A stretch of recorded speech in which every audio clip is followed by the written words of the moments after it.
बोलो श्री प्राणनाथ प्यारे की जय। श्री धाम के धनी की जय। श्री कृष्ण कन्हैया लाल की जय। चांद सूरज को गम नहीं, नहीं पावक को काम। पहुँचे सो आवे नहीं, सोई मकुंद निज धाम। सोई मकुंद निज धाम। बोलो श्री प्राणनाथ प्यारे की जय। सुंदर साथ जी, धर्म अनुरागी समस्त धर्म प्रेमी सज्जन वृंद, हम सभी देखते हैं कि जो अब सूर्य ग्रहण और चंद्र ग्रहण लगता है तो इसी समय में प्रायः सभी मंदिरों के पट बंद हो जाते हैं। लेकिन भारत में विशेष कुछ ऐसे भी मंदिर हैं जहां पे पट नहीं लगते।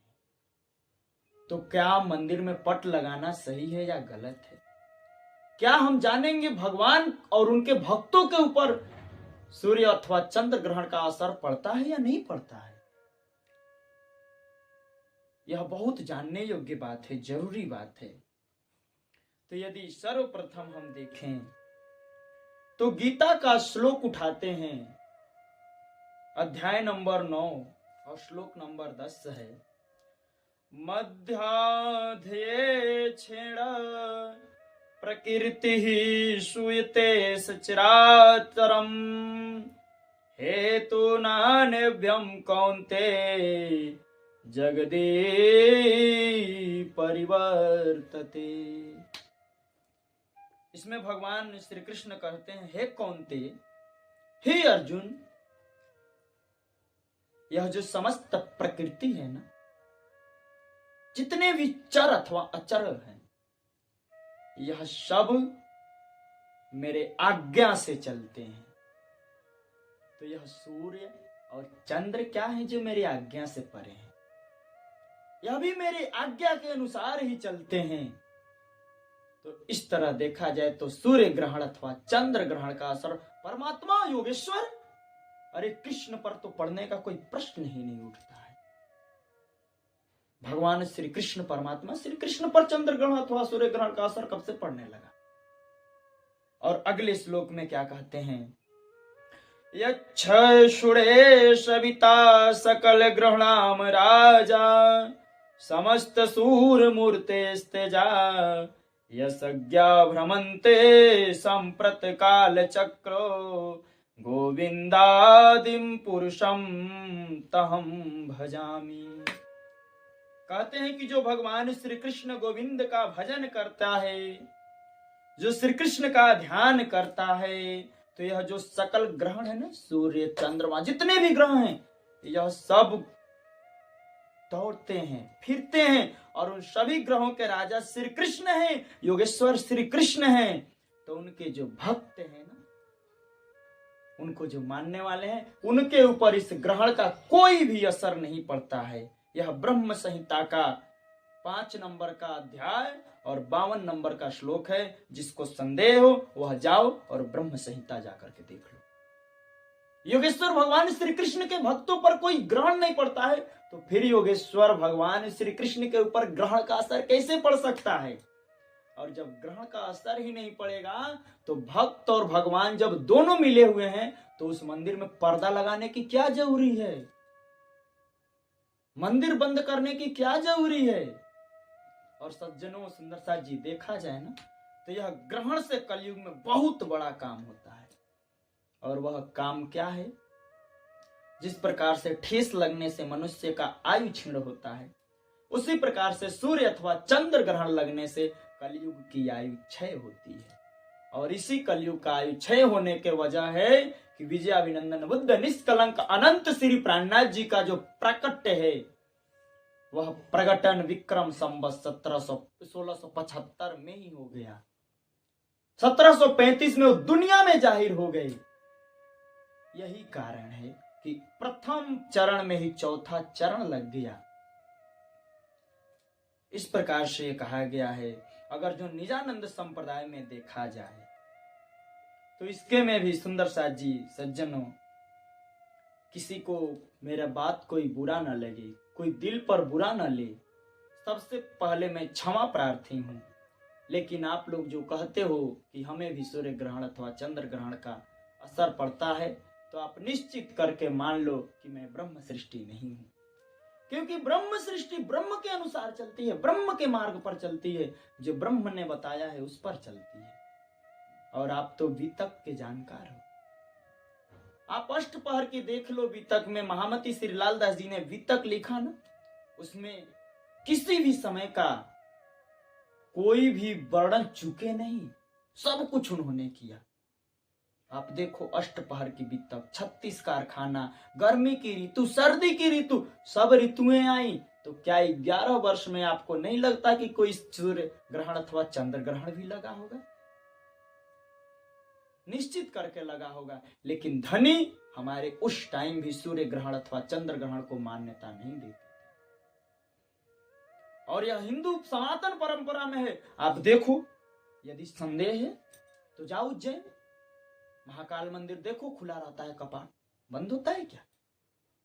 तिरुवनंतपुरम में जाओ, भगवान श्री कृष्ण का मंदिर देखो, वहां क्या मंदिर होता है क्या? पद्मनाभ स्वामी मंदिर जाओ, देखो क्या वह मंदिर बंद होता है क्या?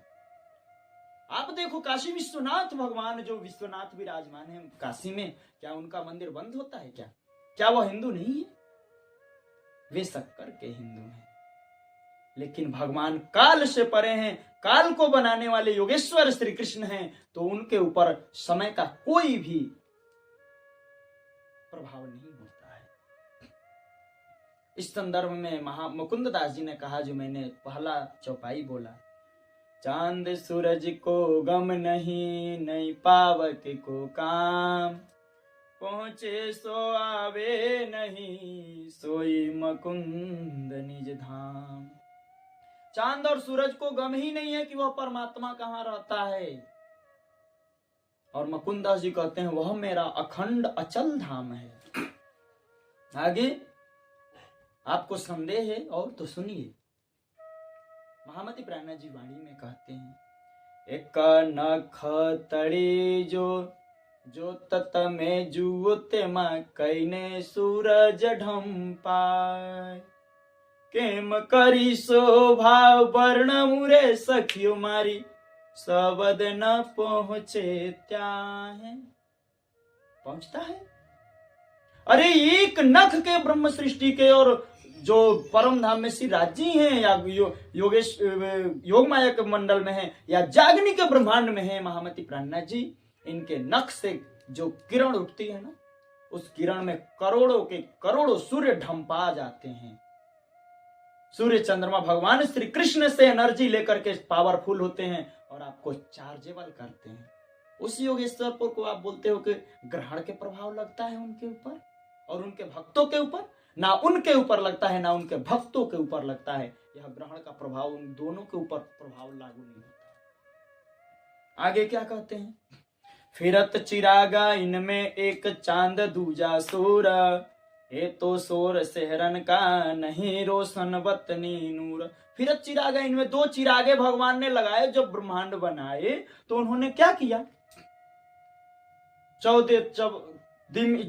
50 करोड़ योजन में जिमी जोजन 14 तबक इंड में जिमी जोजन कोट 50, 3.5 कोट ता 20 में हो तंधे यूजा।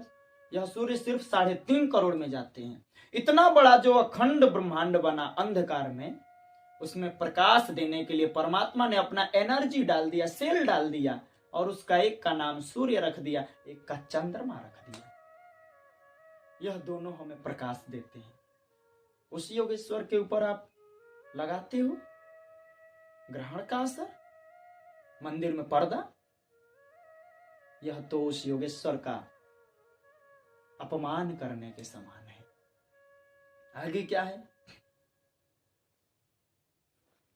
चांद सूरज धनी के हजूर, सो मैं क्या कहूं ताको नूर। महामती प्राणनाथ जी परिक्रमा ग्रंथ में कहते हैं कि चांद और सूरज जो है ना, ये धाम धनी के हजूर हैं। धामधनी की सेवा में रहते हैं, तो उनके नूर का वर्णन मैं क्या करूं, उनके प्रकाश का वर्णन क्या करूं। उनके ऊपर सूर्य ग्रहण अथवा चंद्र ग्रहण क्या प्रभाव दिखा सकता है। एक नख जरे जो जोता तले, कई सूरज कोट ढंपा। एक नख का जरे के नीचे करोड़ों कोट सूर्य ढप जाते हैं, छिप जाते हैं। यह सागर ग्रंथ की चौपाई है। और क्या है, चांद सूरज दो कही दौलत, मीने चार बिलंदी और भी सत। जबराइल रोशन वकीला नूर बुध नूर की असराफिल। चार चांद और सूरज। असली चांद सूर्य कौन है? ओरिजिनल चांद तो सदगुरु धनी देवचंद्र जी महाराज जी हैं, और सूर्य महामती श्री प्राणनाथ जी हैं, जिन्होंने उस अखंड परम धाम को जाहिर किया दुनिया में। आप इन झूठे चांद और सूर्य के चक्कर में पड़े। और योगेश्वर श्री कृष्ण के भक्तों को मानने के लिए क्या कहा, न मयि आसक्त चित्तानाम क्लिश्यन्ते ते कदाचन, यथा मतस्य पस्मेत वे अयन्मन्या अस्तोता दृश्याः। भगवान श्री कृष्ण कहते हैं कि मैं किसी में आसक्त नहीं हूं, सब मेरे चित्त में है, लेकिन मैं किसी में आसक्त नहीं हूं। और कदाचित जिस प्रकार से भगवान, जो मछली होती है ना, मछली में आप चल सकते हो, डूब जाओ, लेकिन भगवान ने मछली के लिए घर बनाया पानी। उसी प्रकार से यह बात हो रही है कुरुक्षेत्र में जब ग्रहण लगा था उस टाइम की, कि भगवान अपने भक्तों की और उनके भक्तों के दर्शन करने मात्र से क्या होता है महाराज, ये जो सूर्य ग्रहण अथवा चंद्र ग्रहण है, यह भी पवित्र होते हैं। और आप यदि पर्दा लगा लोगे तो सूर्य अथवा चंद्र ग्रहण कहां से उनका दर्शन करेंगे? उनको भी तो दर्शन करके पवित्र होना है।